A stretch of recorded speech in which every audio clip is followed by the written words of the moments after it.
Hello, and welcome to a new episode of Leadership TrailMix. I am Miguel Oliveira, and today I have a very special guest. Urs Koenig is a best-selling author, one of the world's leading experts on humble leadership, a former United Nations peacekeeper and NATO peacekeeping commander, a highly accomplished ultra-endurance champion, a widely published professor, and a seasoned executive coach and keynote speaker with more than 3 decades of experience, helping hundreds of leaders and dozens of executive teams unlock new levels of achievement with his message of radical humility in leadership that has inspired many teams across the world. And now it's going to inspire you and me and us. Urs, what an honor to have you on Leadership TrailMix today. Welcome. Thanks, Miguel, for having me. I'm looking forward to the conversation. Me too. So, as I said, I'm a big fan of the book. I'm a big fan of the concept of humility. But I wanted to start with the basics. How do you define radical humility? So it has 3 pillars: radical humility in life and in leadership. The first one is really deep self-awareness, knowing myself, seeing myself in line with how others see me. And that's what people often think about when they think of leadership, right? I'm not too arrogant, I'm not too modest, I see myself in line. Mm-hmm. So that's the first main concept, and there's a few sub-concepts which we can dive into if we have time. The second piece is really leading relationally. So not just by content expertise, although that is important as well, but leading relationally, both one-on-one with my team members, and then also organization or team-wide by providing what I call a fearless culture or a psychologically safe culture.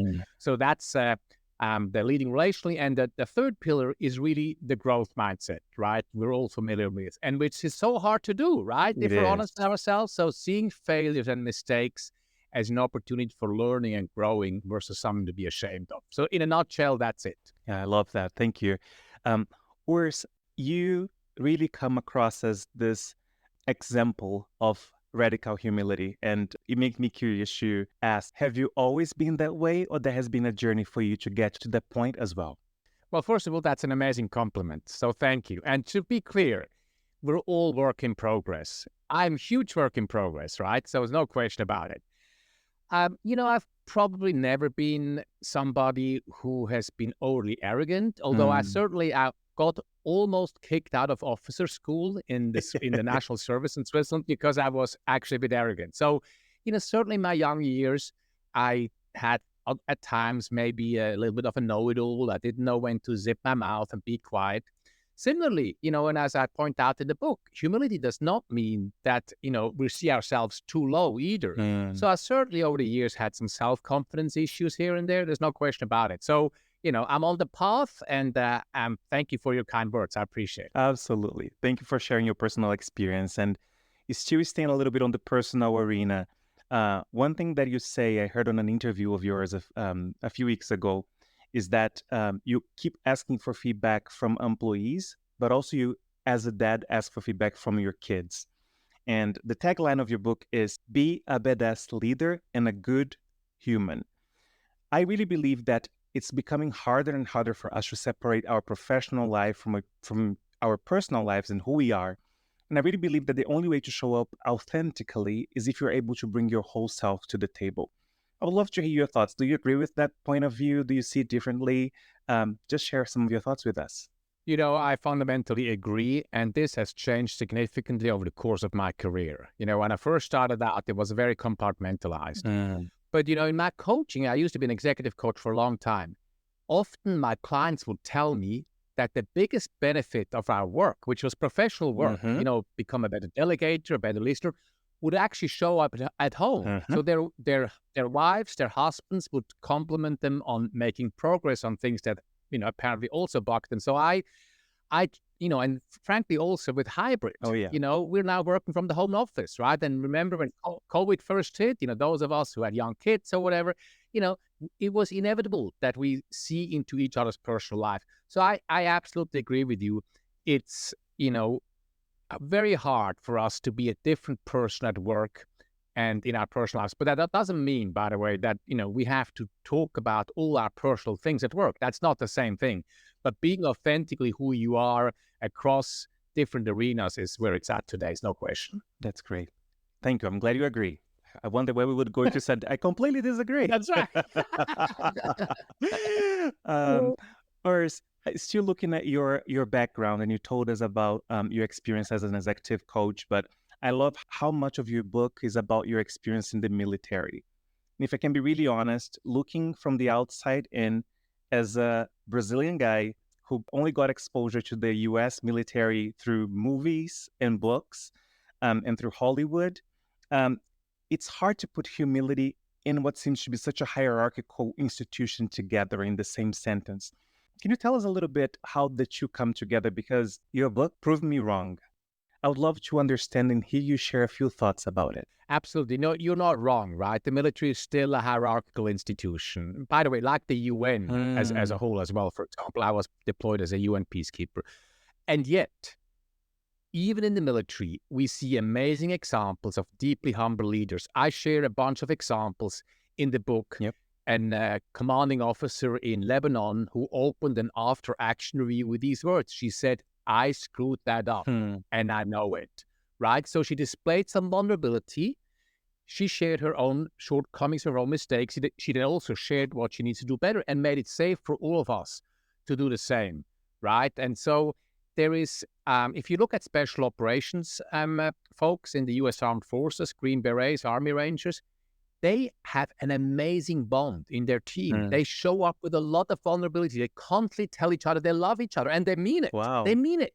They mean it. Because the only way that the team can become unbeatable, invulnerable, is if the team together is vulnerable. And so, look, the military, it doesn't matter. I've seen a lot of different nations, lots of different officers and soldiers from different nations.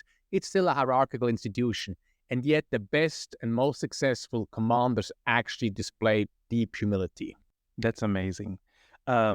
It's funny because I remember saying that engagement is a team sport on one of the first episodes of Leadership TrailMix. And I think you're just teaching me now that vulnerability is also a team sport.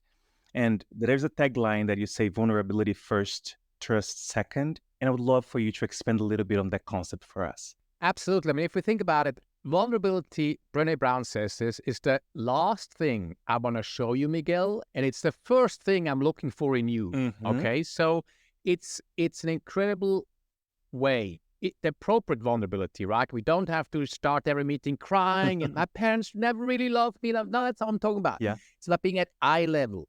If your listeners are in a leadership position, one of the most appropriate and powerful ways to show some vulnerability is to share a personal goal. Because if I share a personal goal as the boss, I demonstrate that I'm too work in progress and also always want to be better. So, there's a study, which I won't go into detail in there, which I quote in the book, showing that vulnerability is the quickest way to build trust. So vulnerability first, trust second, not the other way around. Yeah. And how many times we try the other way around, right? Absolutely. Yes. Yeah, that's fascinating. Yeah. I say, let me trust you so that I can show my vulnerability. And it should definitely be the opposite. Yeah. That's fascinating. I open up a little bit. Anyway, we call it the vulnerability loop. I display a bit of vulnerability. You pick up on that. And then you might do the same. I pick up on that. And that will, trust builds between us. So that's the vulnerability loop. I love that. I love that concept. A very forward-looking sentence that I saw you speaking or writing somewhere: the finest days for us, radical, humble leaders, are still ahead of us. It almost sounds like I have a dream, and I would love to understand, what is this dream? Can you tell us what these days look like in your opinion?